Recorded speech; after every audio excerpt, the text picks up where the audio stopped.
predlagam, da si pripravite kokice, nekaj za popiti, ker bomo govorili o hereziji, o čarovništvu in o kapitalizmu. Althusser ugotavlja, da je bila cerkev v fevdalni družbi in družbeni ureditvi, to se pravi tlačanskega produkcijskega načina, vladajoči ideološki aparat države tistega časa. In opravljala ni le religioznih funkcij, marveč tudi šolske, informacijske, kulturne, za nameček pa je bila še posestnica velikanskega gmotnega bogastva ter pomembna politična sila. Zato po njegovem mnenju ni naključje, da je bil ta ideološki boj v obdobju 16. do 18. stoletja osredotočen na klerikalne in religiozne strukture. To se pravi, vlogo vladajočega ideološkega aparata prevzema v buržoazem sistemu šola, v tesni navezavi z družino. Toda cerkev je že imela v mračnem srednjem veku polne roke dela z zatiranjem nasprotnikov. To nam je vsem znano, že iz zgodovine in iz osnovnošolskega branja, ki so se postavljali po robu cerkveni hegemoniji. Najbolj so cerkvi šli v nos katarji, valdežani oziroma lionski ubožniki, spiritualisti, apostoliki, albižani, taboriti, anabaptisti in bratje svobodnega duha. Na vzhodu so jim rekli bogomili.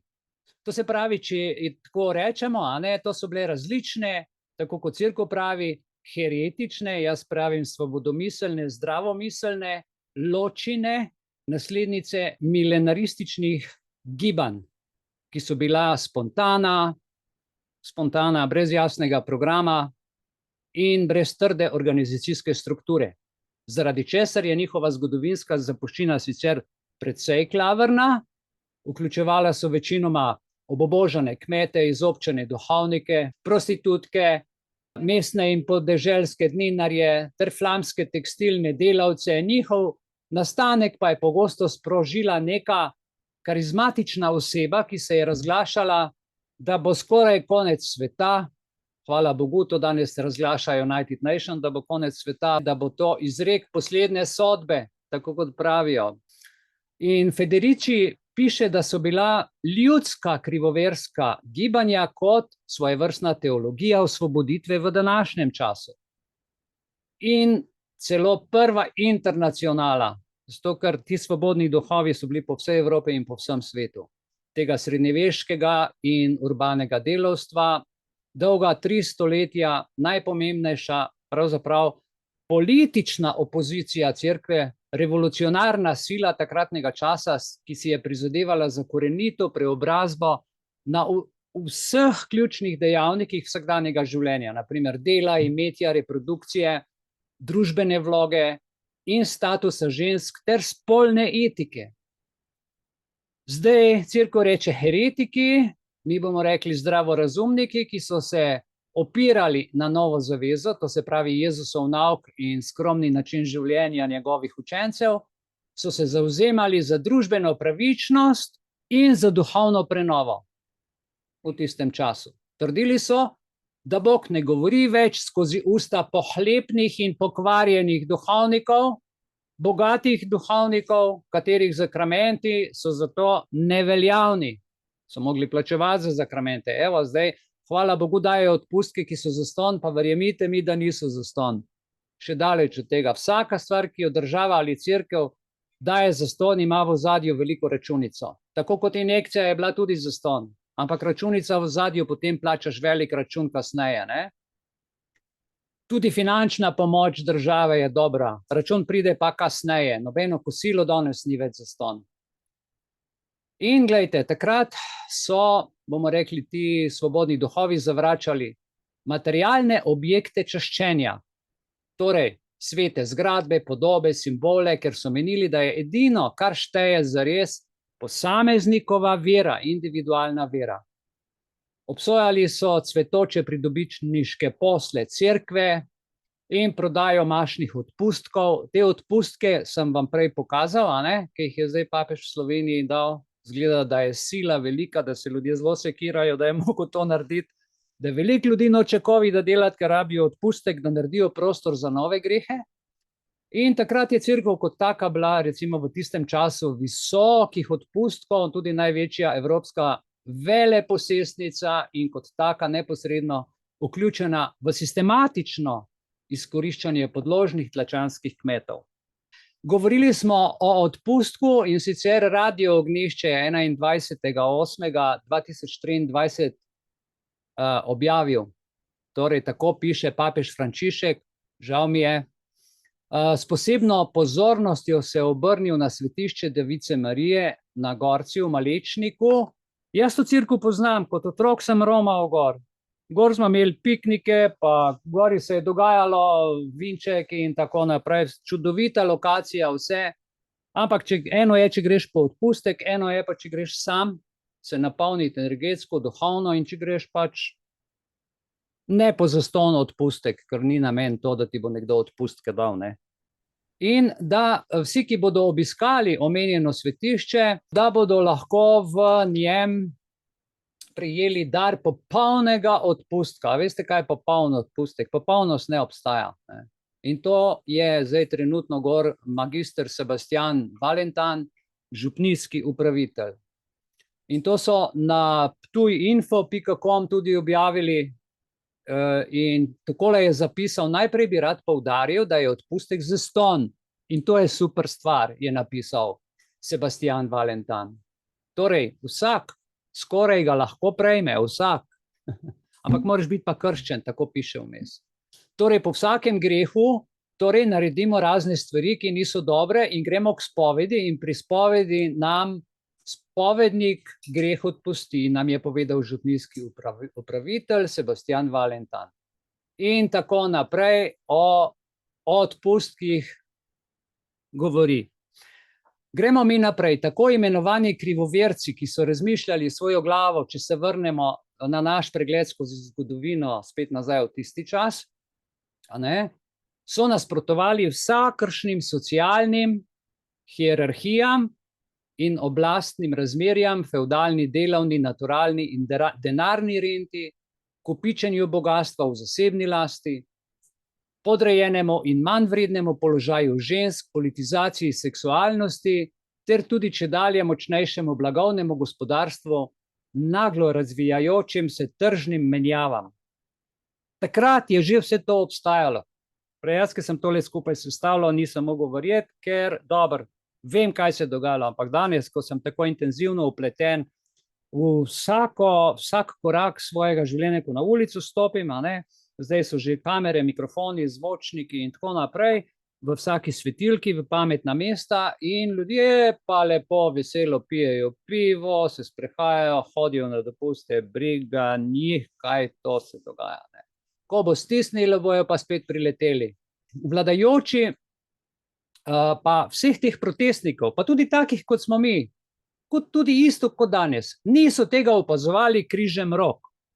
Ludvik, srčna hvala. Hvala vam tudi. Ja, no, evo, nič se ne razlikuje od prejšnjega srednjega veka, o katerem govorimo, o zažiganju čarovnic, o povračilnih ukrepih, o neusmiljenih, ostrih povračilnih ukrepih države za neposlušne, svobodomiselne ljudi, tako kot se dogaja zdaj z Ludvikom, tako kot so tudi mene prišli iskat 3 tedne nazaj in so me zvezali in peljali na sodišče in se je sodnica potem tam nasmejala, ker je rekla, evo vam tukaj, gospod, lahko greste, a ne. Tako da človek na koncu res ne ve. Okej, ti povračilni ukrepi, zdaj gremo spet nazaj in to smo krasno primerjali ta čas, čas Jugoslavije si še omenil, jaz tudi se spomnim, kako je bilo, in pa zdaj gremo potem spet malo nazaj, pogledati, kakšne ukrepe so pa takrat izvajali. Prvi ukrep, ki je bil najhujši, je bila križarska vojna proti Evropejcem, takratnim Albižanom, Katarom iz južno-francoskega mesta Albi. Drugo, izgoni, zaplembe imetja, izključitve iz javnega življenja v skladu z odloki, ki jih je 1215. leta sprejel takratni papež Inocenc III. Na 4. Lateranskem koncilu. Potem so bile razne opredelitve herezij kot veleizdaja, se pravi Če si proti cerkvi nekaj rekel, je to bila veleizdaja. To je bil zločin, ki se je kaznoval s sežigom, in takrat je to odredil leta 1224. cesar Friderik II. Inkvizicija, posebno sodišče, namenjeno izkoreninjenju krivoverstva, ki ga je med letoma 1231 in 1233 pa ustanovil Gregor IX., to je bil papež. Inkvizicija in posebno sodišče. Potem, ko se je to ustanovilo, so naredili posebno torturo, uporaba mučenja. S soglasjem vodilnih teologov, to je odobril potem Inocenc IV. In pa še naprej napadi in pa seveda tudi spodleteli napadi križarske vojske na husitske upornike, ki jih je cerkev ugnala šele s spretnim diplomatskim spletkarjenjem. Tako da to je bil poseben čas, ki je trajal in so bili 100.000 žrtev in tako naprej. Federiki ugotavlja, da je koalicija aristokracije, duhovščine in buržoazije, ki se je po 2 stoletjih prizadevanj za popolno suverenost znotraj mestnih obzidij v strahu pred ljudskimi vstajami prostovoljno podredila knežji vladavini, naposled le porazila prevratniška in uporniška, heretična kmečka in delavska gibanja, ki so kao po vsej Evropi obljubljala novo egalitarno družbo, utemeljeno na socialni enakosti in sodelovanju. Ključna dogodka sta bila takrat zatrtje kmečke vojne, to se pravi revolucija nevladnih ljudi, to se je dogajalo v Nemčiji 1525. Morate razumeti, da je bilo takrat pobitih približno 100.000 puntarjev, 100.000 ljudi, puntarjev, kmetov, in pa pokol 1535. v Münstru, kjer so anabaptisti skušali ustvariti tako imenovano Božje kraljestvo na zemlji ali Novi Jeruzalem. In po njenem mnenju velja vzpon kapitalizma, ki ga je spremljalo neznansko uničevanje človeških življenj in naravnega okolja, razumeti kot protirevolucionarni odziv vladajočih na večstoletni razredni konflikt in bojevita opozicijska gibanja, katerih politični cilji res da niso bili uresničeni, kljub temu pa se jim je posrečilo sesuti vsaj fevdalni režim gospodstva. In pri tem zmagovitem vzponu kapitalističnih razmerij, izkoriščanja in zatiranja je odigralo nadvse pomembno vlogo tudi dolgotrajno, sistematično, vseevropsko, teroristično, genocidno preganjanje čarovnic, ki so od 15. stoletja dalje veljale kot glavno utelešenje grešnosti. Čaranje, čarovnice, h kateremu naj bi bile po demonološki teoriji zaradi svoje silne bestialne spolne sle nagnjene predvsem ženske, je bilo ožigosano kot najhujši možni, najbolj izprijeni zločin proti Bogu, naravi in državi, podkleten s škandalozno pogodbo ali nekakšno sprevrženo zakonsko zvezo s hudičem, ki je bil istočasno čarovniški lastnik, gospodar, zvodnik in soprog. Zato je bilo obravnavano kot crimen exceptum, ki je terjal posebne preiskovalne metode. Izjemen kriminal, recimo, kako so to počeli, obtožen, ko so najprej slekli do golega, jo v celoti obrili, zbadali po vsem telesu, z dolgimi iglami, da bi našli znamenja paktiranja s hudičem. Neredko so jo posilili, da bi ugotovili, ali je še devica. Poglejte, kakšni izgovori. In zatorej, če je devica, da je nedolžna. Ter jo s peklenskim mučenjem prisilili do priznanja in poročila o pikantnih podrobnostih iz njenega diaboličnega spolnega življenja. Do potankosti so izdelali vse te mučeniške podobe. Sisteme, tako kot danes, ampak danes je to bolj v psihološkem vidiku. Vse subtilno. Razlaga in preprečevanja zla v religiozni, teološki in demonološki perspektivi ugotavljata Heinsohn in Steiger, da temeljni razlog za večstoletni lov na čarovnice, v okviru katerega je bilo usmrčenih, zažganih, zadavljenih, utopljenih ali obešenih na 100.000 žensk, ocene števila so kajpak približne, ni bila iracionalnost žrtev ali verska blaznost preganjalcev, ampak huda demografska kriza, posledica slabih letin, lakote in kuge. Tako je se imenovala črna smrt v obdobju 1347 do 1352, ki je uničila približno tretjino evropskega prebivalstva in je povzročila velikansko pomanjkanje delovne sile. To pa je bilo za cerkvene in posvetne zemljiške posestnike ter meščanske trgovce in podjetnike brez sence dvoma skrajno resna težava. Pomanjkanje bogastva, pomanjkanje udobja. Rešitev se je ponudil tako, da so se spomnili preganjati čarovnice. In to je bil izvorni namen, je bil torej odpraviti ali vsaj korenito omejiti vse tradicionalne oblike nadzorovanja rojstev. Čarovnice, ki jih je pogubil prvi val ubijalske represije, so bile namreč v glavnem porodničarke, zdravilke, zeliščarce, modre ženske, ki so točno vedele, kako preprečiti zanositev, kako povzročiti splav, kako doseči neplodnost in na blag način usmrtiti tudi novorojenčka. Zlo, ki so ga zagrešile te čarovnice in zaradi katerega so se znašle v morilskih kleščah cerkvenih in posvetnih preganjalcev, je torej vključevalo zlasti različne tehnike nadzorovanja rojstev v skladu s tradicionalno starševsko odgovornostjo, ne pa sleparskega copranja, vedeževanja, odklonov in verske ortodoksije za praznoverja, ki je bilo tedaj še globoko zakoreninjeno v ljudski kulturi. Z drugimi besedami, čarovništvo je bilo predvsem reprodukcijski zločin, kar je jasno razvidno že iz bule Goreče želimo, je naslov bule, ki jo je leta 1448 izdal papež Inocenc VIII. In v kateri se zgraža nad ženskami, ki z uroki, zaklinjanji in drugimi magičnimi pripomočki uničujejo otroke ter moškim preprečujejo njihovo zaploditev.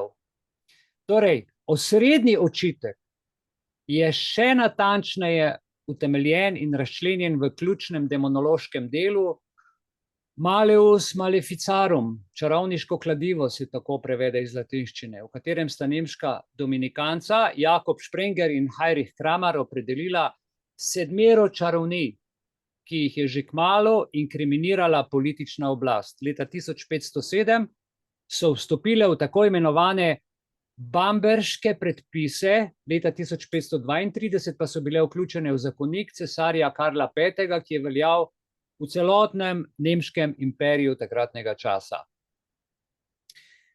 To se pravi grozodejstvo. Novoveški evropski kazenski zakoni, ki so v milem sozvočju z versko propagando, ki je te prepovedi seveda upravičevala z nazivom svetost življenja ali pa nedotakljivost božjih del, so dejansko sankcionirali vse oblike uravnavanja rojstev in so bili takrat bistvena oblika demografije in takratne politike, ki je vzpostavila državni nadzor nad reprodukcijsko zmožnostjo žensk. S tem načinom je podjarmila in razlastninila njihova telesa ter jih preobrazila v stroje za prisilno rojevanje in materinstvo, ki je služilo za odtujeno produkcijo in akumulacijo delovne in vojaške sile takratnega časa. Že takrat, poglejte, kaj so se šli. Ja? Po izbruhu krize evropske zavesti, potem se pravi 200 let kasneje, na prehodu iz 17. v 18. stoletja, ko se počasi približujemo v to našo dobo, je začelo vznikati čedalje več resnih dvomov glede tradicionalne teološke rešitve problema zla ali vsaj o možnosti njene razumske utemeljitve tega početja. In še huje, ko se krepi občutek, da bi to stranski svet mogel biti boljši, se že kmalu sam Bog, njegov arhitekt in ustvarjalec, znajde na zatožni klopi, obtožen strahotnega zločina, češ, da kljub svoji vsemogočnosti in svoji vsevednosti ni hotel zmanjšati enormne količine očitno resničnega zla, ki je kot mrzla senca neločljivi spremljevalec človeške zgodovine in trpljenja.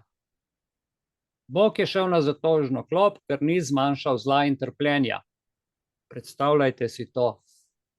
In v tem nenavadnem sojenju, če rečemo, tudi v odsotnosti Boga, samo v njegovem imenu, verjetno jim je kakšno povratnico poslal, se je zvrstilo veliko tožilcev in tudi veliko zagovornikov. Bržkone najbistroumnejši takratnem času je bil božji advokat Leibniz in je v svojem pisnem delu Teodiceja odgovoril na obtožbe zapisane v odmevnem delu Zgodovinski in kritični besednjak. To se je dogajalo leta 1697 leta, v katerem je Pierre Bayle trdil, da raznovrstno in do neba kričeče zlo, ki neprekinjeno napolnjuje človeško dolino solz, ni združljivo z božjo dobroto. Bolje ga pojasni sicer dualistična religija, vendar Leibniz si v zagovoru prizadeva dokazati božjo nedolžnost s slavnim argumentom, da je ta svet, če tudi ni brezhibno dober, vendarle najboljši možni, zakaj vsaka druga alternativa bi bila neprimerno slabša, česar na žalost ali na srečno empirično sploh ni mogoče dokazati ali spoznati. Torej, naravno zlo, kot je trpljenje, je nujna posledica moralnega zla oziroma kazen zanj, ki izvira iz končnosti, omejenosti in zatorej neizogibne nepopolnosti biti, torej iz metafizičnega zla. Tako je to utemeljil. Vendar, če gremo naprej, ta optimistična filozofija kritikov proti Bogu ni prepričala. Francoski filozof Voltaire se je iz nje neprizanesljivo ponorčeval v svojem delu Candide, kjer sicer tematizira tudi manihejevsko vero v dve nasprotujoči se metafizični sili in monistično in panteistično pojmovanje, da je Bog ali narava on stran vsega, kar je v človeških očeh, dojeto kot dobro ali zlo, ali pa je zgolj svojevrstna, amoralna in brezosebna nujnost, ki vlada v vesolju. V tem filozofskem romanu je priporočil obdelovanje našega vrta, marljivo delo. V potu lastnega obraza, vam je poznano, brez nepotrebnega in jalovega metafizičnega modrovanja, raziskovanja in ugovarjanja, ki naj trpko usodo ljudi naredi vsaj znosno, če že ne more biti brezmadežno dobra. Videti je, da je razvoj današnje modernosti dejansko ubral prav to usmeritev opasano z upanjem, da bo gospodarski, znanstveni in tehnološki napredek zanesljivo popeljal ubogo človeštvo v zemeljsko obljubljeno deželo, v dolino vrtnic, v dolino vsega lepega, v primerjavi s katero je paradiž, v katerem sta pred padcem živela Adam in Eva, videti kot zanikrno, siromašno, zaostalo, nerazvito, nekultivirano okolje, saj v njem ni avtomobilov, ni asfaltnih cest, ni mobitelov, ni parkirnih hiš, ni pametnih naprav, televizorjev, osebnih računalnikov, pa interneta ni tam, nizkocenovnih letalskih prevoznikov, ki špricajo dol, turističnih znamenitosti in drugih nepogrešljivih dobrot sodobnega časa. Vsega tega v raju ni. A človeška in ekološka cena družbenega napredovanja je bila velikanska. Kapitalizem s stanovitno podporo države, pravnega sistema, če temu sploh lahko rečemo sistem, verjetno je samo za koga, političnih strank, medijev, šolskega aparata, cerkva in umetniških artefaktov, res da proizvaja neznansko blagovno bogastvo, vendar na način, ki zahteva nenehno akumulacijo, poglabljanje prepada med bogataško manjšino in osiromašeno večino. Gre za izčrpavanje, uničevanje, onesnaževanje in zastrupljanje naravnih virov, ter nenazadnje predolge delavnike, danes vsi vemo, koliko se dela, in naporno garanje, to je nepretrgano žrtvovanje časa, energije, zdravje živcev in zmožnosti avtonomnega razvoja posameznikovih zmogljivosti. No, izkazalo se je tudi, da glavnina škode in z njo povezanih človeških tegob ni posledica tradicionalnega, pa recimo temu krivdno, namerno in malomarno povzročenega moralnega zla, ki ga opredeljujejo moderni kazensko-pravni sistemi, kot smo prej slišali od Ludvika, ampak izhaja iz razlogov, ki jih je mogoče še najprimerneje opisati kot banalne. Denimo iz želje po denarju, dobičku, to so očitali našemu Ludviku, kariernemu napredku. Mogoče je bilo sodniku obljubljena kariera, če ga obsodi, pa se je bolj premislil, ker je videl, da ne bo šlo nikamor. Ali višji socialni status, ali pa izuboganja ukazov, to, kar se počne, to, kar smo prej govorili z Rudijem, ki je povedal, da on je dobil nalog, on je dobil navodila, ni pa vedel, da dela protizakonito. Dobiš od nadrejenih, dobiš, se pravi, navodila, ne veš pa, da delaš protizakonito. Verjameš nadrejenemu, ker nimaš izobrazbe, ne zdravstvene, ne pravne, ker si pač poštar. Jaz sem duhovnik, sem delal te stvari, sem diplomiral iz določenih stvari, ki imam znanja, ampak nimam pa znanja popraviti pralnega stroja, avtomobila in računalnika, nimam tega znanja. To pustim strokovnjakom. In ko se te pristojnosti zmešajo, začne svet propadati. In glejte, to so bili konkurenčni pritiski izpopolnjevanja družinskih ali starševskih obveznosti, udobnega sledenja po liniji najmanjšega upora, prilagajanja brezimnemu javnemu mnenju. Televizija reče, javnost uboga. Sploh ni treba več v državnem zboru sprejeti nobenega zakona, sploh ni več javne debate. Kako veš? Ja, na televiziji so rekli. So rekli na televiziji, ok, javno mnenje. Po liniji najmanjšega odpora smo rekli. Brezimno javno mnenje ali plehkost vsakdanjega življenja.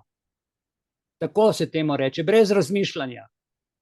Različne primerke postmodernega banalnega zla pa bi morda lahko interpretirali tudi kot novodobno različico pogodbene prodaje telesa in duše hudiču. Dobesedno. A njegova najpomembnejša paradoksalna značilnost je ta, da zanj pravzaprav ni mogoče okriviti nikogar. Sploh ne moreš nikogar več okriviti. Čeprav nenehno obstaja skušnjava, da bi obtožujoči prst uperili v to ali ono čutno zaznavno utelešenje, ki hodi po svetu in se hvali, kaj je počelo, oziroma personalizacijo kapitalističnih družbenih struktur, ki je konstrukt in nanj ne moreš s prstom pokazati. Posameznik lahko po nareku neoliberalne morale za svoje težave, nekonkurenčnost, estetske primanjkljaje, gmotno prikrajšanja, življenjske poraze ali zdravstvene težave na koncu graja samo sebe. Ubogaš javno mnenje, se greš cepiti, lahko greš na kavo, lahko greš na pošto, lahko greš na avtobus, lahko potuješ, ampak čez 2 meseca umreš. In preden umreš, ugotoviš, da si ga posral, ki si se cepil in ubogal.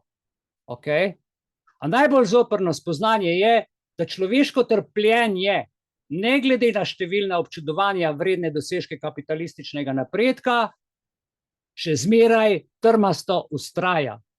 Cepite se, da boste zdravi, cepite se, da bo raj. Imejte internet, bodite online, idite v imers, v umetno inteligenco in tako naprej. Zanimive stvari. In vsa ta imenovana kultura, vse to, v čemer se je človeško življenje dvignilo na svoje animalične pogoje in se razlikuje od življenja živali, vse to imenuje ta kapitalizem sreča. No, dragi moji, novost je kvečemo v tem, da v tej postmoderni, subjektivni, trpljenja polni, ki je surovo odrezano od religioznega alibija, veliko težje prenašajo kot nekoč. Trpljenje ni dobilo več smisla. Včasih so imeli smisel v veri, danes je tudi to izginilo. Ta alergičnost na trpljenje morda, dragi moji prijatelji in člani, še najbolje pojasnjuje enormno povpraševanje po legalnih in prepovedanih drogah, biokemijskih substancah, ki nadomestno zadovoljujejo v telesu lastne sisteme motivacijskega nagrajevanja. Zdravniško predpisani antidepresivi, pomirjevala in razni ubijalci bolečin ter raznoliki potrošniški stvari, ki kompenzirajo vse, kar človeku manjka. In katerih najprestižnejši luksus, statusni in simbolno najbolj obteženi primerki so kajpak rezervirani samo za privilegirane in premožne, ki imajo veliko denarja. Pravijo, da je naš cel državni zbor zadrogiran. Po drugi strani pa tudi strašljivo emocionalno gnojnico, to je eksplozivna zmes frustracij, nezadovoljstva, jeze, sovraštva do tega ali onega grešnega kozla, ki nam je zavozil življenje, ker smo mu verjeli in ga poslušali, ki se danes pretaka povsod po družbenih omrežjih, pogosto pa se izlije tudi na vsakdanjo resničnost, nad nekoga, ki ga imaš rad, nad nekoga, ki te vse življenje spremlja in podpira, mu to gnojnico daš in odideš od njega ali on od tebe. Zakaj le in zakaj že? Za zaključek lahko rečemo, prihodnost se po verjetno nepovratnem zatonu socialistične teorije in prakse izrisuje le še kot povečana sedanjost, groteskno nabrekanje aktualnega barbarstva in tipično postmoderne kulture, danes že vsakdanje stupidnosti.